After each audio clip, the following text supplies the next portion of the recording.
Hi everyone, welcome back to my Bible reading channel where my goal is to bring the Word of God to as many people as possible. So today we will be finishing up Nehemiah in chapter 13. On that same day, as the book of Moses was being read to the people, the passage was found that said, "No Ammonite or Moabite should ever be permitted to enter the assembly of God. For they had not provided the Israelites with food and water in the wilderness. Instead, they hired Balaam to curse them, though our God turned the curse into a blessing." When this passage of the law was read, all those of foreign descent were immediately excluded from the assembly. Before this had happened, Eliashib the priest, who had been appointed as supervisor of the storerooms of the temple of our God, and who was also a relative of Tobiah, had converted a large storage room and placed it at Tobiah's disposal.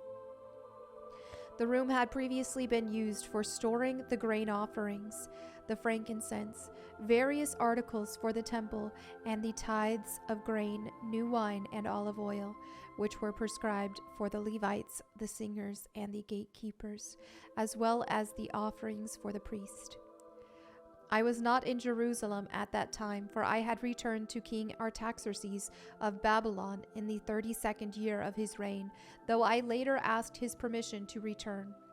When I arrived back in Jerusalem, I learned about Eliashib's evil deed in providing Tobiah with a room in the courtyards of the temple of God.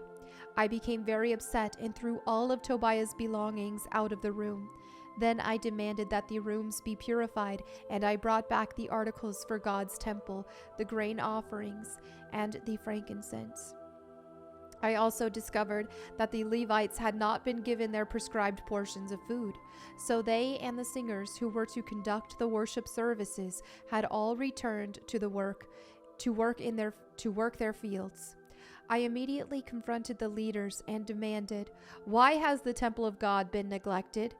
Then I called all the Levites back again and restored them to their proper duties. And once more all the people of Judah began bringing their tithes of grain, new wine, and olive oil to the temple storerooms.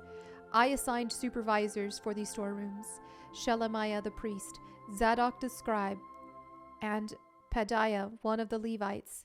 And I appointed Hanan, son of Zaccur, and grandson of Mattaniah, as their assistant. These men had an excellent reputation, and it was their job to make honest distributions to their fellow Levites. Remember this good deed, O my God, and do not forget all that I have faithfully done for the temple of my God and its services.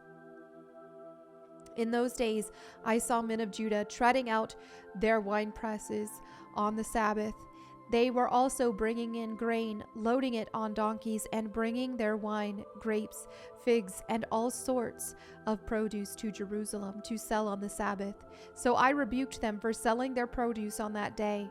Some men from Tyre who lived in Jerusalem were bringing in fish of all kinds and all kinds of merchandise. They were selling it on the Sabbath to the people of Judah and in Jerusalem at that. So I confronted the nobles of Judah. "Why are you profaning the Sabbath in this evil way?" I asked. "Wasn't it just this sort of thing that your ancestors did that caused our God to bring all this trouble upon us and our city? Now you are bringing even more wrath upon Israel by permitting the Sabbath to be desecrated in this way." Then I commanded that the gates of Jerusalem should be shut as darkness fell every Friday evening, not to be opened until the Sabbath ended.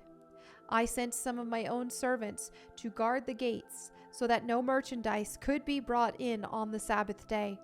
The merchants and tradesmen with a variety of wares camped outside Jerusalem once or twice, but I spoke sharply to them and said, "What are you doing out here, camping around the wall? If you do this again, I will arrest you." And that was the last time they came on the Sabbath. Then I commanded the Levites to purify themselves and to guard the gates in order to preserve the holiness of the Sabbath. Remember this good deed also, O my God. Have compassion on me according to your great and unfailing love. About that same time, About the same time, I realized that some of the men of Judah had married women from Ashdod, Ammon, and Moab. Furthermore, half their children spoke the language of Ashdod or of some other people and could not speak the language of Judah at all. So I confronted them and called down curses on them. I beat some of them and pulled out their hair.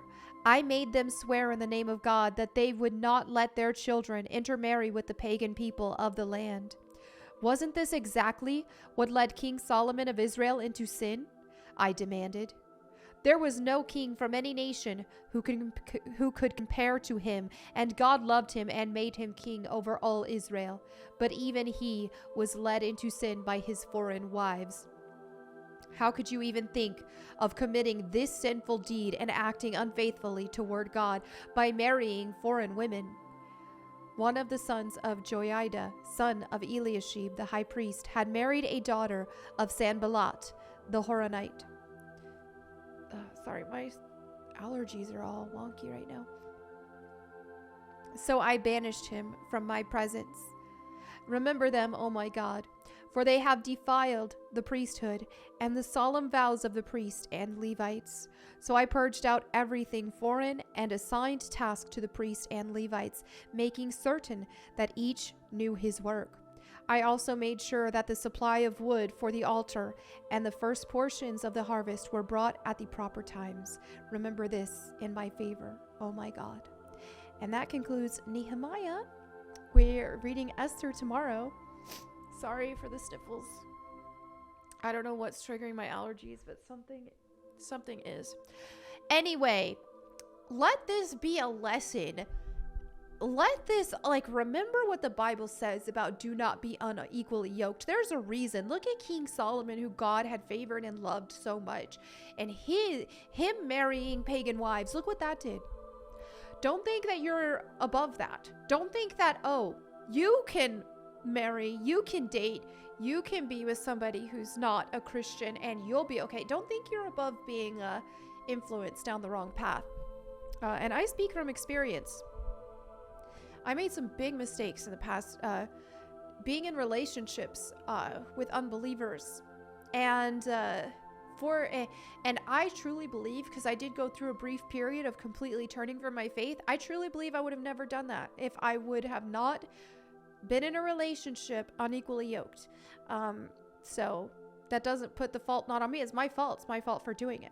But just saying, we're supposed to be equally yoked for a reason. It is better to be alone than to be in a relationship with somebody who is not a fellow believer. Now, if you've already done that, you're already married, all that kind of stuff. I mean, Paul addresses this, and where he said he believes it's better to stay with them unless they willingly want to go. So in that case, pray for your spouse. You can even leave a comment here and we'll pray for them. But just saying, if you're not married to somebody and you're considering entertaining the idea or even possibly in a relationship with a non-believer, you got to fix it. I know it's tough, but this is your soul you're talking about, and it's obedience to God. So anyway, there you have it for today's Bible reading. Feel free to leave your prayer requests in the comments below so that myself, my prayer team, and anyone else who reads them can pray for you. And then, thank you to everybody who's been praying for me as well. Again, I apologize for my allergies. I don't know what's messing them up. But thank you again. We'll start in Esther tomorrow. I'll see you then. God bless and goodbye.